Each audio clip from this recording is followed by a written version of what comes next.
Bu, Ibu. Emot, Bu. Tadi kejang-kejang. Bapak, ditanya mana dulu ya, Pak? Sudah lupa. Ini headernya yang tanggal berapa? Emot. Lupa. Ini yang hamil keberapa? Ini sudah berapa saya sudah? Oh iya, Pak. Anak berapa? Anak katilu. Nadi 199, Bagaimana anak saya?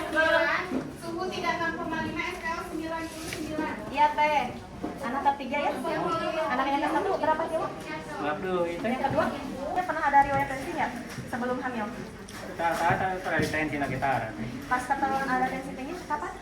Saya kemarin sebulan terakhir mulai Si ibu pernah ada mengeluh pusing, pandangan tidak jelas, ada mual muntah. puyeng mungkin saya bisa pulang. Sejak kapan? Tadi anjing puyeng-puyengan. Tadi pagi ya? Tadi kejang tadi bumi itu. Di rumah kejang berapa kali?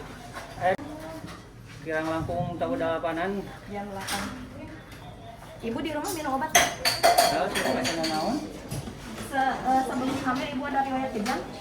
Datang ke tahu. Atau ada demam? Atau ada penyakit pernah berobat yang lama? Saya. Ibu ini hamil berapa bulan?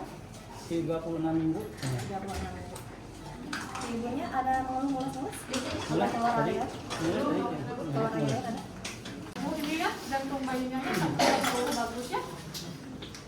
Habisnya 3 kali, 30 detik, Detiknya tadi? 140 reguler. Bungkus terpasang, Dok. SPO-nya 99. Kalau RR-nya tadi sudah lebih dari 16 kali ini Preventella positif. Kalau cabut lolos ada teh? Ada, Dok. Ada ya?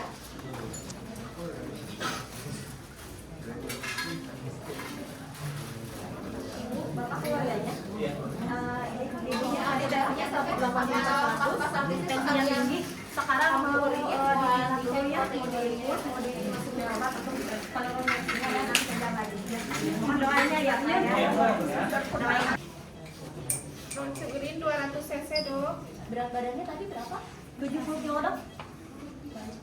Nanti bisa pasang, bisa dikasih MBS 4 ya teh, boleh disiapkan teh MBS 4-nya.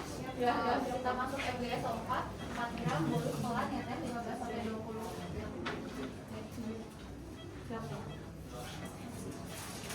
Bu, labnya ada di sebelah kiri, ada di pas pojokannya. Tinggal simpan aja. Ya, tinggal simpan aja, nanti hasilnya ada di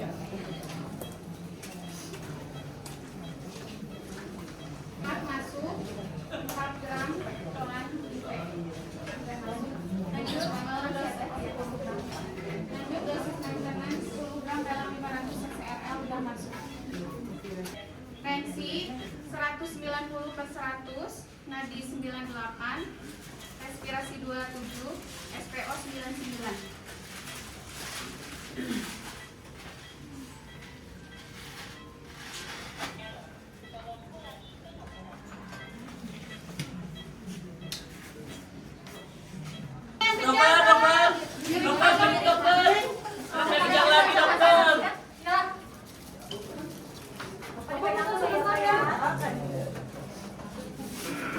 Sok cepet dok. Mama di anak saya dok. Dilakukan suction, Dok.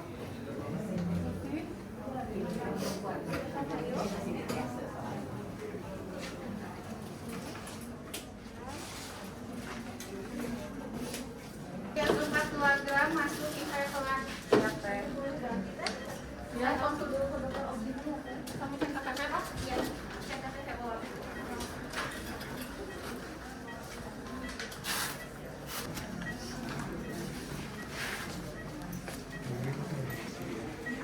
PHB-nya sudah ada 12, protein urin positif 3, 200.000. Jam ya, bisa udah dimasukkan terapi untuk obat anti kejang. Tensi 200/110, nadi 125, respirasi 29, SPO 99, kesadaran sampai Mengkonsulkan pasien, pasien atas nama Nyonya Imas, usia 36 tahun, dengan G3P2A0, usia kehamilan 36 minggu dengan eklampsi, dokter. Pasien datang dengan keluhan kejang di rumah 2 kali, kemudian di sini sudah kejang 1 kali, dokter. Untuk tanda-tanda vital saat ini, tensinya 180/100, dok. Nadinya 99 kali per menit, RR 27 kali per menit, suhu 36,5, saturasi oksigen 99% dengan O2 10 ppm NRM, dokter. Untuk DJJ-nya saat ini 140 kali per menit, dok. HIS-nya 3 kali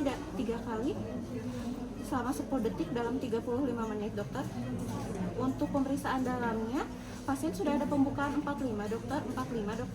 Ketuban positif, kepala stage 0, dokter.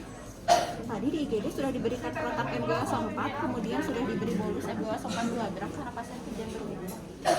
Baik, dokter. Mohon advice selanjutnya, dok. Rencana SC Sito ya, dok. Izin saya ulangi, rencana SC Sito dilanjutkan MOW ya, dok. Kemudian konsul anestesik. Untuk kemungkinan dilakukan CT scan juga ya, dok. Baik, dokter. Terima kasih, dokter. Tensi 190/100. Nadi 100. Respirasi 26. SPO 9. Rencana SCMOS itu suaminya bawa suaminya aja yang tanda tangan, kita mau semuanya Per 100, nadinya 99 kali per menit, RR 27 kali per menit, suhu 36,5, saturasi 99%. Langsung dokter anak dulu siapa resusitasinya dari anestesi ICU ada, dok? Ada. ICU Ya, ada operasinya.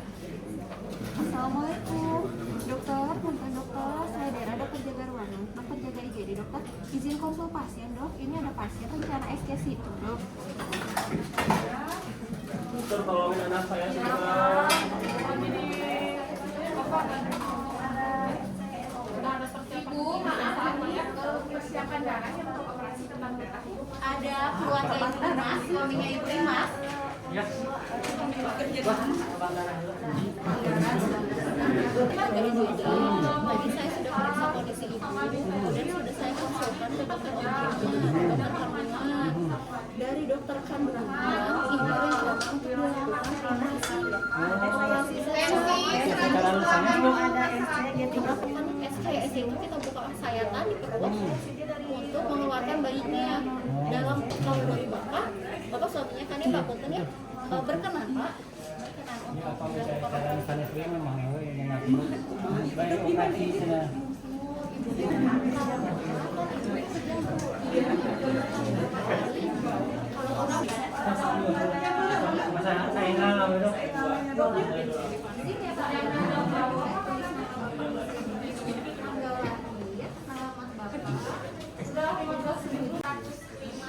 Respirasi 27, SPO 98, kesadaran somnolen, skin test negatif. Tadi juga dari depan. Tadi untuk rawat minggu kami ya, Pak, yang namanya karena Sepajolin diberikan 2 gram IV. terus jam berapa dah Pak Jolin? Jam 11. Cek tetapi Dokter, ulang sama anak saya BPJS. ini sadar nggak sih, Susan? Belum sadar, Pak ya, tapi barusan udah masuk ke jamnya, Pak ya. Sekarang kan lagi disiapkan untuk operasi sesar. Tolongin anak saya. Iya, Pak, lagi ditangani. Sambil berdoa, Pak ya, mudah-mudahan ibu sama bayinya selamat. Nyeng. Pak Porter.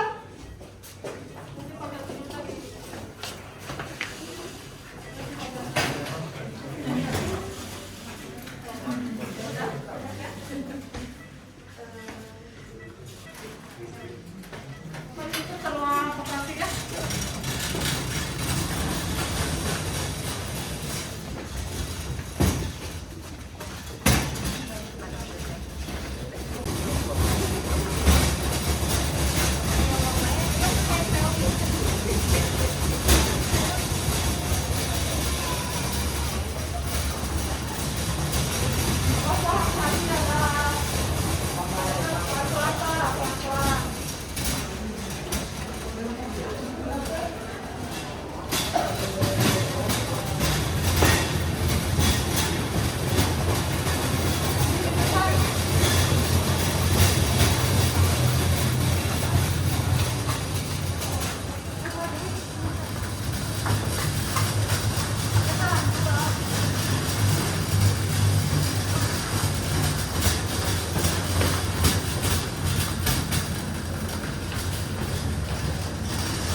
Baik. Biasa 4 udah masuk ya teh. Oh iya Bu, mari Bu sini Bu. Saya makanya dok, saya makanya suaminya. Suami anak saya dokter ya. Saya Dokter Adit ya Bu ya, saya dokter kandungan yang bertugas hari ini. Ini kondisinya dengan eklamsi akibat kejang karena kehamilan. Jadi yang akan kita lakukan di sini adalah segera melahirkan kondisi tersebut ya. Jadi nanti kita akan merencanakan melakukan operasi sesar segera pada pasien ini untuk mengeluarkan bayinya. Jadi mudah-mudahan langsung perbaikannya nanti ya kondisinya ya. Dok, selamat anak saya, ini anak saya satu-satunya dokter. Dokter Dedi, saya dokter anestesi. Tetehnya nanti dibiusin di swasta. Apa dokter baik ya dok? Risiko pemeriksaannya dia tanya bisa minta saat operasi. Saat operasi bisa perdarahan. Katanya mau belas, katanya masih ditinggal kan. Jangan sampai dokter. Dokter sama anak saya. Kita usahakan semaksimal mungkin. Bu Yosi udah dikejar ulang. Mohon berdoa. Mudah-mudahan hasilnya sudah. Pasca operasinya nanti insya Allah kita akan observasi dari sini. Ini BDA-nya satunya ya. BDA 135. Ya. Ada riwayat asma. Ada kerjanya 2 kali, 3 kali. 2 kali di rumah, di sini 1 kali. 9 kemarin 1 kali. 180 tensinya. Tadinya 90,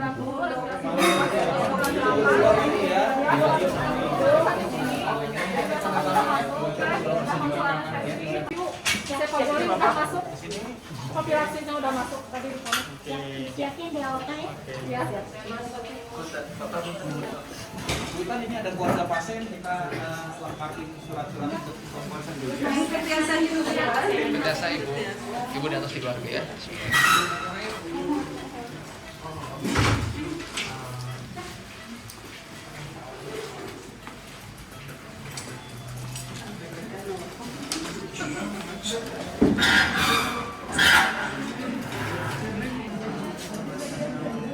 Jadi terima kasih pada tim ini. Inilah yang namanya drill emergency. Oke ya.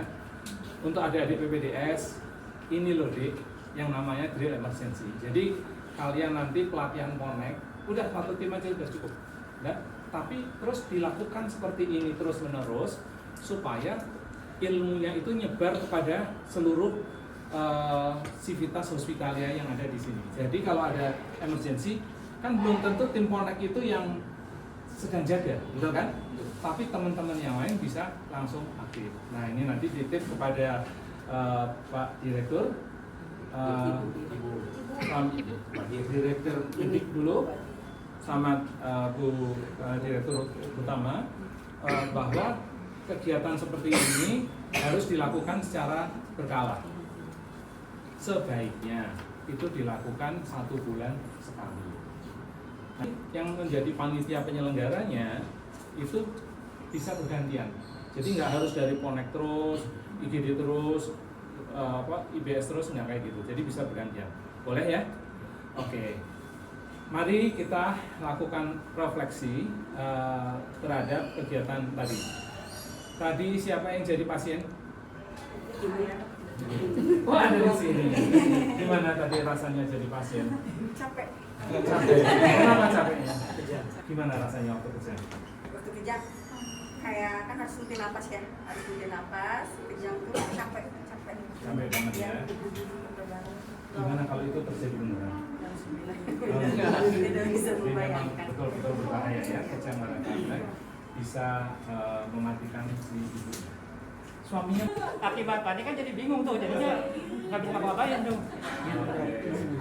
Emang kenyataan memang gitu. Kalau pas istri sendiri yang kejang, Bakal bingung. mungkin kita ilmunya tahu, tapi kalau itu terjadi pada keluarga kita, langsung ilmunya rontok gitu ya. Jadi sampai nggak bisa berkata-kata begitu ya.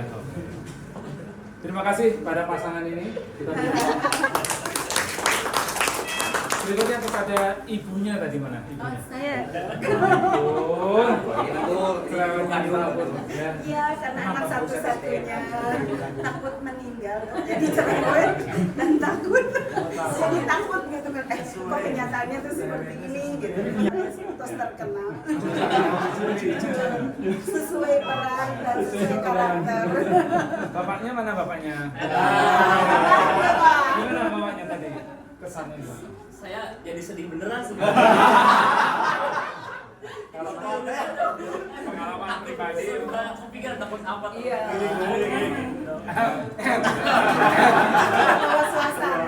Cuma suasana jadinya. bagus sekali melaksanakan proses simulasinya bagus sekali. Dan itu kalau itu terjadi benar ya betul-betul rasa itu memang betul-betul ada. Baru simulasi aja ada seperti itu. Jadi disitulah kita akan membuka bahwa di dalam proses ini Dek ya di PPDS bahwa dengan simulasi itu maka akan ada timbul tanggung jawab kita. Tanggung jawab kita sebagai dokter, tanggung jawab kita sebagai tenaga medis itu akan dibuka bahwa kita kerja itu bukan hanya untuk duit, untuk tugas saja, tapi ada nilai kemanusiaannya. Itu aja yang cuma ngerasain aja, ngicipi aja rasanya udah kayak gitu ya. Oke. Kita beri aplaus untuk Bapak dan Ibu. Tadi saya lihat dokter melakukannya cukup cekatan, prosesnya sudah bagus untuk posisi dokter ya. Kemudian dokter sekalian evaluasi ya dok ya, melakukan konsultasi multisektoral, dokter sudah melakukan dengan bagus. Ya. Jadi itu memang penting. Selain kita koordinasi mengatasi stabilisasi, itu kita juga harus koordinasi ke masing-masing mau neonatologi, bedah, dokter jaga obskin, kemudian IBS-nya segala macam dokter tadi sudah melakukan. Kita beri aplaus untuk dokter. Gimana tadi rasanya melakukan simulasi ini? Kalau menghadapi Panik. ya ketika yang menghadapi realnya juga kalau ada pasien mau ada ekstraksi ya persiapan dulu tapi pas praktek tadi panik apalagi kalau dia ada parah. Jadi paniknya karena dilihat. Kok paniknya kalian dilihat? Besok lagi aku nggak usah kesini deh. Ya, paniknya karena tadi proses. Tapi kalau pada saat pelaksanaannya tadi, kalian yang rasakan apa? Ini di sebelah mana? Orang ke satu, kedua, ketiga. Oke. Orang ke satu posisinya di mana? Oke. Tadi Anda posisinya di? Jadi langsung diambil alih, pokoknya langsung jaga orang kesatunya. Oke. Di kanan. Terus Ketika dokternya konsul, saya mengambil alih ke orang ke satu di sebelah atas tasnya. Kalau orang dua gimana rasanya tadi? Deg-degan juga. Posisinya di mana sih orang kedua? Kanan. Di kanan pasien. Tugasnya bagian apa? Jadi orang ke satu mewakili dokter untuk menjadi komando, orang kedua melaksanakan apa? Contohnya apa? Ya, oke. Terus pasangin ada tergantung. Terus orang tiga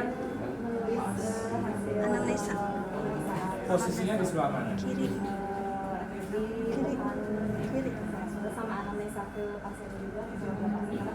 Kalau pas anamnesa kan awal anamnesa kan kita ke pasien karena ini pasiennya jadi awal anamnesa saja terus pas keluarga pasien. Oke, bagus sekali. Tiga-tiganya tadi posisinya yang penting paling penting adalah posisinya. Tadi sebenarnya dokter umumnya mana dokter umum? Anda harusnya posisinya adalah Anda menguasai medan. Jadi biarkan tiga posisi bidan, kepala kanan kiri itu biarkan mereka. Dokter yang mobilitasnya lebih tinggi. Dokter cukup rentak-rentak saja, nggak usah langsung menangani. Karena kalau dokter ikut nangani, nanti pada saatnya dokter ikut panik dulu dengan kejadian itu. Oke. Dokter harus ada orang dalam suatu keadaan emergency, harus ada orang yang otaknya jernih. Caranya otaknya jernih, dia dokter. tapi dia bisa pikir ke sana kemari. Tadi sudah betul sekali. Dan mengenai cefazolin, tadi siapa yang perintahkan cefazolin? Persiapan profilaksis. Dari Advis. Dari siapa? Dia tadi merintahkan cefazolin? Enggak. Dia langsung SOP profilaksis. Profilaksis untuk persiapan PO. Oke, bagus sekali. Jadi profilaksis untuk operasi sudah ada SOP-nya. Beliau tadi cuma merintahkan untuk persiapan operasi, betul? Nah, betul. Itu tidak perlu semua yang pernik-pernik, yang sudah rutin itu kayak MG4 segala macam, cara pemberiannya segala macam, itu sudah menjadi SOP. Kalau sudah SOP, sudah disepakati di rumah sakit ini, tata caranya laksanakan, nggak usah perintah satu persatu lagi. Terus kemudian sedikit ilmunya tadi, kecepatan kita decision to incision itu berapa? 30 menit. 30 menit ya. Pada saat Anda melakukan pemeriksaan skin test, Anda butuh waktu 5 menit. 15. Sudah hilang waktu. Jadi cefazolin itu diberikan tanpa skin test. Oh. Oke ya, jadi langsung diberikan nggak apa-apa karena itu sudah diteliti, itu yang paling aman. Oke. Tadi bagus MG4-nya juga bagus, cara ngomongnya, cara presentasinya, cara melaporkannya tadi bagus sekali. Kita beri aplaus untuk bertiga. Oke. Baik, itu terus kemudian pada saat mobilisasi kita ambulasi dari UGD ke sana. Apa yang kurang? Apa yang kurang pada saat ambulasi dari UGD ke OKA?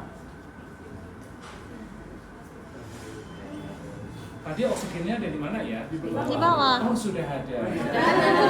Alhamdulillah. Udah deg-degan. Padahal poin pentingnya adalah adanya oksigen yang ini. Tapi alhamdulillah di RSUD Slamet berangkatnya sudah ada oksigen. Nah, terus apa dong untuk pembelajaran kita? Oksigennya kagak boleh kosong. Jadi setiap kali apusan jaga, cek oksigen karena itu tadi sangat berguna kan? Dan alhamdulillah ada bermanfaat. Kita beri aplaus untuk adanya oksigen. Berikutnya, pada saat dorong berangkar harusnya kepala dulu apa kaki dulu? Kaki dulu. Kaki dulu. Kaki kepala, kepala kaki. Yang mana dulu? Kaki. Kaki dulu. Kaki di depan, kepala. Yang mana dulu? Kaki di dulu. Kaki di depan. Posisinya kita ngedorong ke sana, kaki di sana, kepala di sini. Mungkin. Bagus. Jadi memang dari ilmu keperawatan, betul ya? Ilmu keperawatan cara mendorong pasien itu jangan bikin dia pusing. Kita berdiri kayak gini, ya. Jadi kalau kita berjalan ke bawah itu ke arah kaki, jalannya ke atas itu kakinya yang di depan itu kita akan merasa aman dibandingkan kalau kepala kita ini. Tadi decision to incision adalah 30 menit, betul? Nah, apa poin pentingnya yang sering kita lupa? Tadi di sini sudah dilakukan dengan baik, yaitu bebaskan area yang akan kita. Jadi begitu ada dari perintah dari mana? Dari dokter ini, ya kita siap untuk seksil gitu. Itu semua bekerja pada posisinya sendiri. Nah, begitu perintah di sana, maka transporter juga harus aktif, membebaskan jalan yang akan kita lalui, betul? Alhamdulillah tadi selama rekaman tadi semua sudah clear jalannya. Kita beri aplaus untuk kali ini pengamatnya ada cukup banyak. Jadi selain dari saya minta komentar dari Ibu Bidan. Silakan. Baik, terima kasih. Jadi kalau saya lihat dari awal sampai akhir, teman-temannya gercuknya memang sudah terlihat. Sudah terlihat critical thinkingnya jalan banget, terus skillnya juga udah mumpuni semua. Cuma memang pada saat panik tadi tabung oksigen jatuh, Lupa. ya kan. Terus papan pagar pengaman, yang satunya seharusnya kan tetap terpasang, jadi tidak ada alasan untuk yang di sebelah bidan itu tetap jatuh, jadi tetap dua-duanya dipasang. Nah itu tadi yang kelupaan, jadi baru dipasang ketika semua sudah pemeriksaan sudah selesai gitu ya, tetap harus dipasangkan. Terus untuk posisi kepala tadi ya mungkin karena ada dokter tadi alasannya ya, jadi yang posisi kepala enggak terawasi, tapi habis dokternya ini kan semua jadi udah kembali ke posisinya semua. Itu aja sih. Terima kasih untuk Bunda. Berikutnya dari Ibu dulu, silakan. Jadi ada kesan apa dari proses ini? Assalamualaikum warahmatullahi wabarakatuh. Waalaikumsalam. Kesan pertama saya agak merinding mendengar cerita seorang ibu dari yang memang ingin bertahan mengupayakan anaknya untuk sehat. Jadi mudah-mudahan itu yang menjadi penyemangat kita semua nih di bagian pelayanan, bahwa ada jeritan-jeritan yang di luar sana yang memang harus menjadi penyemangat kita untuk memberikan pelayanan seoptimal mungkin. Selama perjalanan memang sih karena ya tidak hanya betul ini dong, jadi lebih ke berarti apa nih harus disiapkan, apa nih harus ini, lebih ke global lagi seperti tadi ruangan saat orang tua datang dengan begitu paniknya, menurut saya tidak ada yang menenangkan keluarga, karena bisa jadi keluarga itu bisa di sana, bisa terjadi sesuatu di sana justru yang mengakibatkan semakin pekerjaan itu semakin bertambah.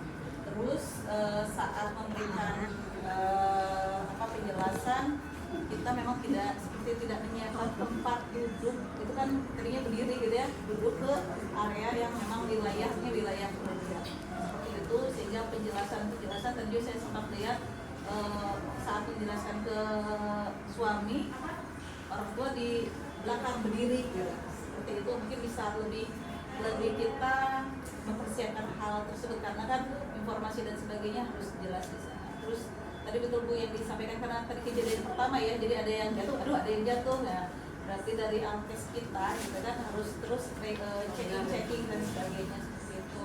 Terus tadi juga soal posisi, memang dok saya sih ngebayangin kayak gini, jadi kalau misalnya pasiennya kejang lagi, bisa dijeduk gitu, karena awalnya saya lihat di kepala pasien itu tidak ada penolong gitu ya, tapi kan setelah itu memang ada perputaran lagi.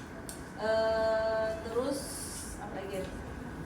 Badannya yang jatuh, posisi informasi ya tadi disebut memanggil untuk yang membawa ke ICU, transporter ya.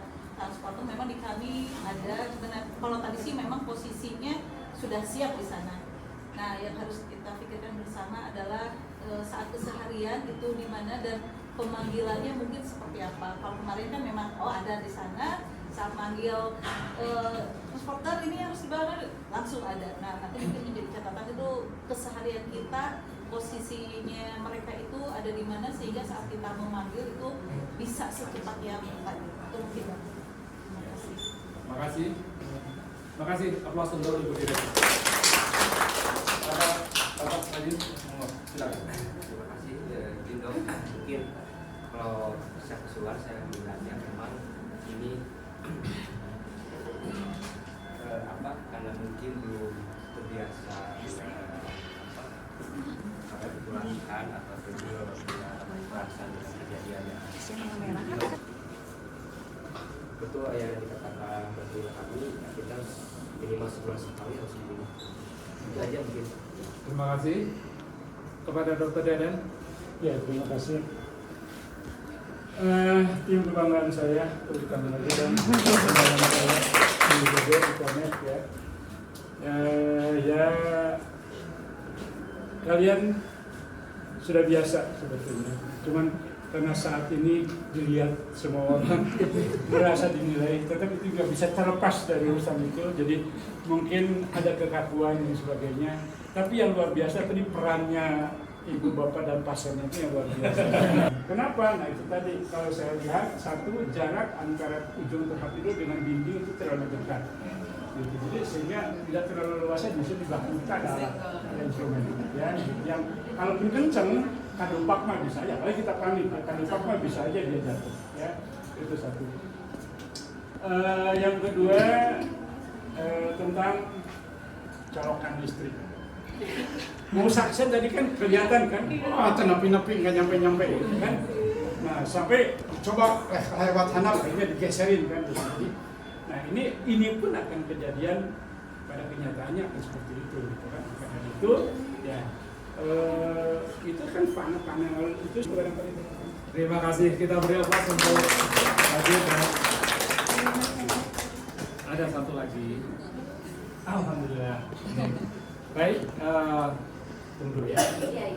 Dari tim internal ada satu lagi yang kelihatannya perlu digalakkan di sini, yaitu pernah ada kode blue? Kode blue? Saya sarankan ada kode connect. Di mana pada saat kode connect diaktifkan, maka semua itu langsung bekerja sendiri, semua bergerak sendiri-sendiri. Oleh pengambil darah, farmasi nyiapin obat, satpam nyiapin jalurnya, oka nyiapin Perina sudah langsung nyiapin pertolongan resusitasinya, petugasnya sudah siap, tinggal nanti bertemu. Jadi itu sangat mengurangi tadi kan ambil darah ini dulu gitu kan ya, masih lari-lari. Nah itu semoga ke depan di sini ada apapun rupanya, mau itu kode connect, kata-kata kode connect, mau itu bel, mau itu apa, nanti ibu direktur yang menyepakati di sini itu saran dari saya untuk proses ini. Nah terus kemudian temuan-temuan tadi yang dari dokter dari semua tadi, oh itu pembelajaran untuk saya. Walaupun cuma gambarnya cuma ada plaster di situ, tapi itu adalah teman dari latihan ini. Nanti perbaikan itu akan jalan terus menerus. Oke ya. Terlepas dari gedung yang babak belur. Tapi fungsi prosesnya tetap bisa untuk pertolongan itu tetap bagus. Baik, itu dari sisi maternal. Monggo silakan sekarang dari sisi neonatal. Silakan. Terima kasih Dr. Ilham. Sebetulnya tadi di ruang NICU kami sudah banyak debriefing ya, sudah evaluasi apa yang kurang berat, apa yang mesti diperbaiki seperti itu. Mungkin di sini saya akan sampaikan ulang karena ada dia dan semua manajemen. Jadi yang pertama, simulasi ini sengaja saya mulai dari ruang perinatologi karena sistem yang ada sekarang itu resusitasi, setiap ada panggilan untuk pertolongan bayi baru lahir itu adalah dipegang oleh tim perawat yang ada di perinatologi gitu. Jadi artinya kita memanfaatkan 3 perawat minimal, mengambil 3 perawat dari perawat tim perinatologi yang lagi dinas, dimana di situ pasiennya udah 40 sendiri, tim perawatnya cuma 7 yang dinas terkali dinas. Begitu ada panggilan resusitasi, 3 orang perawat harus menyiapkan segala macam dan harus bawa peralatan semua ke OKA atau ya ke ruang resusitasi. Ya, di kasus ini kita pakai OKA, jadi semua pada di sini. Gitu. Dan peralatan memang semuanya fokusnya di sana. Jadi di ruangan ini tidak ada alat resusitasi yang standby. Set resusitasinya tidak ada, MIG-SAFE juga tidak ada. Cuma ada satu rumah sakit ini MIG-SAFE. Jadi satu alat itu disimpan di ruang perinatologi. Jadi mesti dibawa-bawa dari sana gitu ya. Jadi begitu Bu Aas tadi ada panggilan, ada rencana SC Citom, Anterum, ibunya eklamsi. Dulu ayo kita siapkan peralatan, diambillah semua, baton transport, MIG-SAFE, peralatan resusitasi, lalu digotong semua ke sini. Dan ternyata ruangannya jauh sekali. Sampai kita ngos-ngosan juga ngikutinnya 5 menit mungkin ada baru nyampe sini dok. Gitu ya, jadi butuh waktu yang cukup panjang dari persiapan alat sampai ke sini. Kayaknya bayinya bisa lahir duluan sebelum kita sampai. Koreksi itu. Nah, udah sampai sini tadi timnya itu kebetulan di simulasi ini tadi ada Dr. Anissa sebagai leader resusitasi, sebagai kapten. Ya ini satu hal yang baik, tapi kenyataannya saya tahu bahwa selama ini yang menjadi kapten itu perawat. di kasusnya kasus asfiksi, di mana bayinya sampai harus intubasi dan kita nggak pernah tahu bayi yang akan kita hadapi ini bayi seperti apa, apalagi dengan high risk. Kita harus siap dengan kemungkinan yang terburuk, the worst thing, bayinya harus diintubasi. Kalau ada perawat doang nggak ada dokter terus gimana? Jadi saya tadi udah pesan juga kalau memang ya seperti ini Dokter Anissa bisa jadi kapten. Selanjutnya dibuat sistem tim resusitasi yang standby, harus ada leadernya dan itu harus capable, harus kompeten untuk melakukan resusitasi lengkap, capable untuk intubasi dan semua. Tadi sih Dokter Anissa sudah melakukan semuanya dengan baik. Ada hal-hal yang perlu diperbaiki, yang dilatih saja. Cuma untuk yang di manajemen mungkin bisa membantu penyediaan perlengkapan alat-alat. Dan satu hal lagi, kita punya masalah dengan transport bayinya. Begitu bayinya udah diintubasi, kita harus pindahkan ke NICU. Itu melewati ramp yang luar biasa curam. Itu tadi 3 perawat perempuan nggak mungkin bisa dorong, harus dibantu. Ini tadi 5 orang, 6 bahkan. Kalau nggak berat sekali dan itu bahaya banget. Bawa tabung oksigen, jagain mixsafe di atas inkubator, kalau nggak jatuh, belum dorong ke atasnya dengan kemiringan yang seperti itu. Jadi ya itu harus dipikirkan gimana yang lebih safety dan bisa cepat bergerak, yang terbaik buat semua. Oke, saya rasa itu. Terima kasih. Kita beri aplaus untuk tim yang baik. Terima kasih. Mungkin ada masukan dari teman-teman yang dari rumah sakit ini? Nggak ada. Kalau nggak ada, mari kita tutup pertemuan ini dengan bersama-sama membaca alhamdulillah. Billahi taufiq wal hidayah. Assalamualaikum warahmatullahi wabarakatuh. Kita sudah ditunggu.